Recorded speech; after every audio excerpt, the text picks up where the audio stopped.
आप सभी श्याम भक्तों को जय श्री श्याम। श्याम भक्तों कैसे हैं आप सभी? उम्मीद करते हैं अच्छे ही होंगे। श्याम भक्तों, राधा रानी की अष्टमी तिथि की जो कथा होती है, यानी कि राधा अष्टमी की जो कथा होती है, वो आज मैं आपको इस वीडियो के माध्यम से पूरा सुनाने वाला हूँ।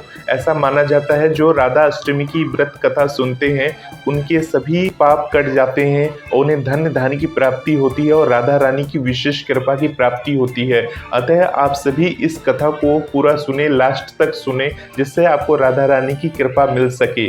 चलिए इस कथा को आरंभ करते हैं बिना रुके। श्याम भक्तों, राधा अष्टमी आने वाली है।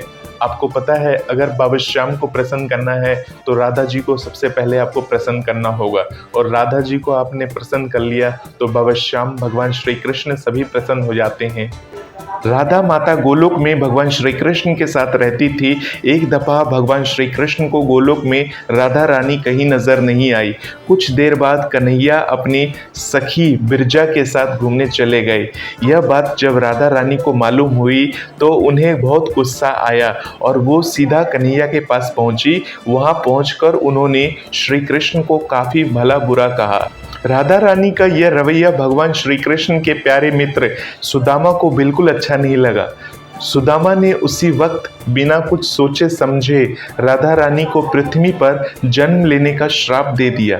राधा को इतने गुस्से में देखकर भगवान श्री कृष्ण भगवान की सखी विरजावी नदी के रूप में वहां से चली गई।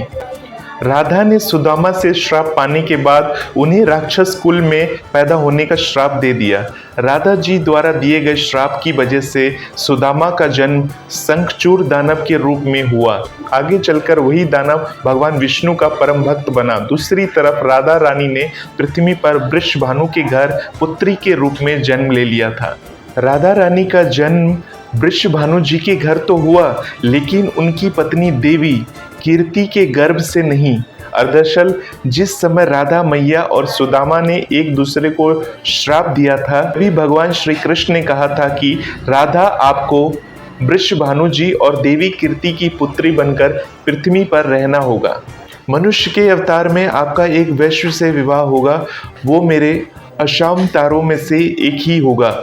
इस तरह आप पृथ्वी पर भी मेरी ही बनकर रहेंगी, परंतु हम दोनों को बिछड़ने का दुख सहना होगा। इसके बाद भगवान श्री कृष्ण ने राधा जी को मनुष्य योनि के रूप में जन्म लेने की तैयारी करने के लिए कहा। संसार के सामने वृषभानु जी की पत्नी गर्भवती हुई। जिस तरह एक बच्चा दुनिया में आता है, ठीक वैसे ही देवी कीर्ति का भी प्रसव हुआ।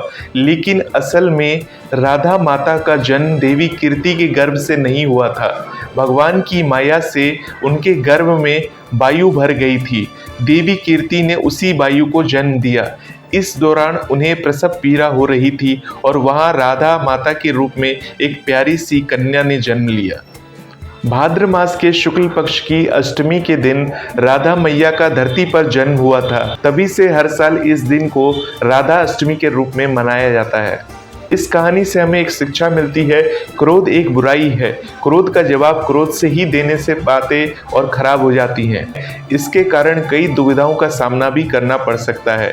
अतः इन बातों को ध्यान रखें। राधा रानी की आप सभी पर कृपा बनी रहे। जय श्री राधे, जय श्री श्याम।